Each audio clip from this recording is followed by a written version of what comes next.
Okay, ma'am. Crypto mining da ma'am bu amuk hanna taram nokchari ma'am channel se wahan ba yeng biba dai ma'am like subscribe share ro samira malung da amuk hanna video anok thagat pagi mateng oina bai tamak ta ko ma'am hojik ai Goblin mine garage ki matang da ni ko habidi sije noi dum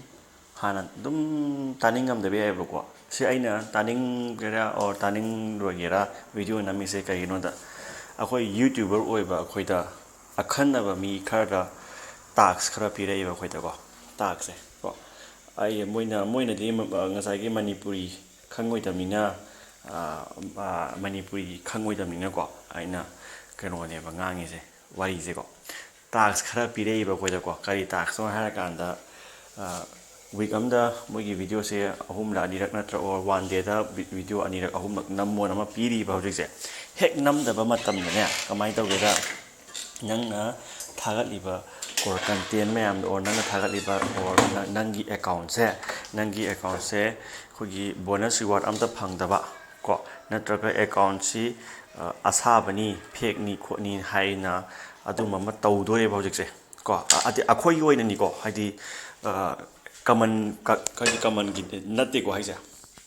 common people am tagi natte ko akmaru oina akhoi gi oina ne ko ado adugi marakta ai ju yawe ko aduna video se nam dia da nama ine ba igi se khamra ado moina di ai hai maron se khangam da badi yae bo khang da bu oi jano ko aduna adugi ne khara toksana raga ai se video se nam dia da bagi nama ine ba ko natadi ai gi thadari ba ire investment tori ba khara se si je pura mang dore moina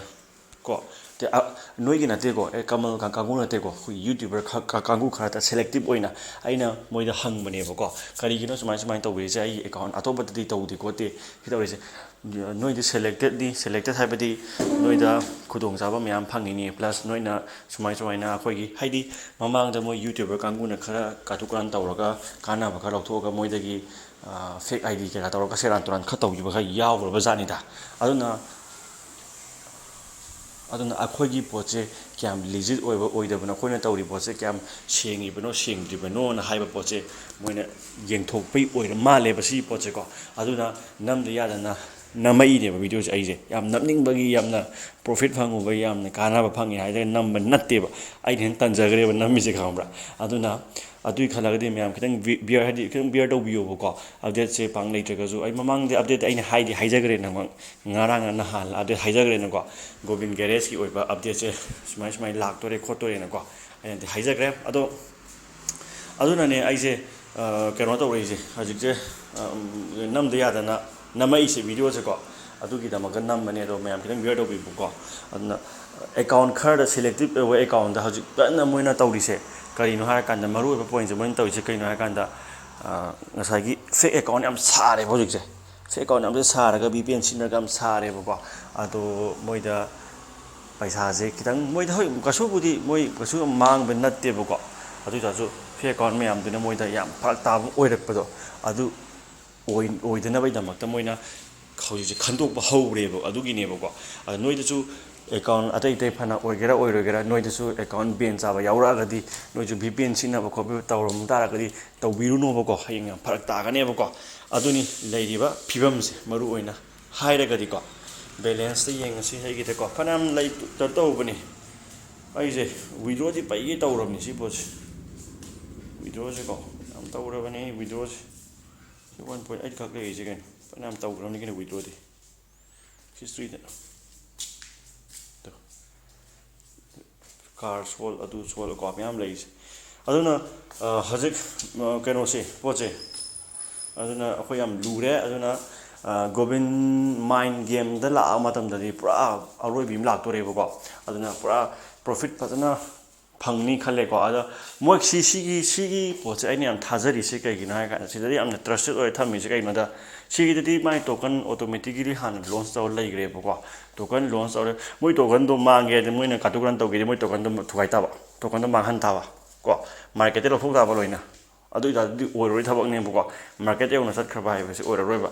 khoi gi mi khuta lai re ba masa khota khoi gi individual amamda noi khut akhoi khut lai reba ko akoina koina pasela thamagdi moina kanaroi moina phana price hunters ama tawsu moi token moina kyam paisen ngamdori ge 100% manungda moina paiseli je only 20% ge moi paiseli je akoida kya lai akoida 60 or 70% akoina paiseli je moina 20 adu dadi moi gena kano gangu da khara trai thoga thambai wane ko 70 60 hena akoina pair lai ramina moina kamai ngamdori ge market sanaba ngamoidana adugine moina si game anova goblin mine ya toba myam no thokcha laido maramdi moi gi token price sanana baneba sana halaga hayeng tai wa kala kan moi yon thoki ni khangde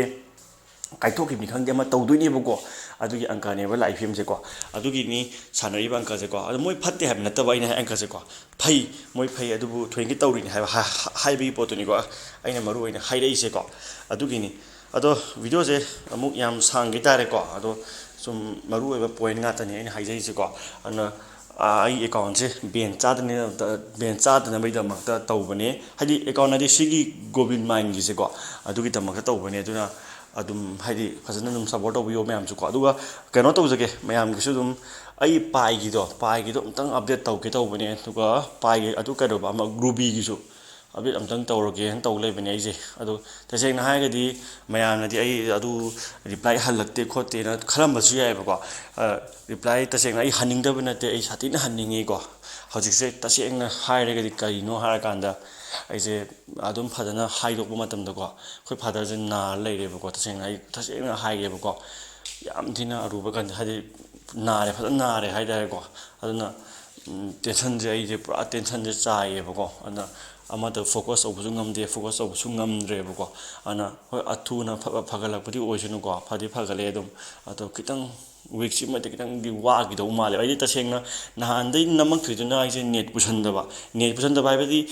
net chonga nam hongdok bai je ko hongdok bani na net che mu nauna amo sem dok ba nau je no net ama nauna sindok bai tare jio de atobo on bane ba ko ato all kan je hauji net che stable oigre aduga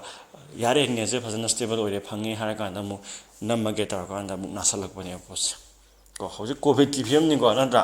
covid chumale na ri to ko to so mu jong wai do ido mai tar taw bane duna myam katang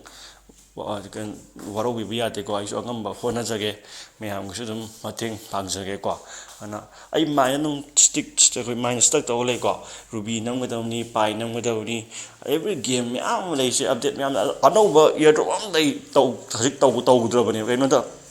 mai chang dre ko jem ta ko laptop phaga thiga daba the computer daroga atigi physical mining to get out pani bai je ko ado amda sengdok du gpu myam loi ta lai bini ji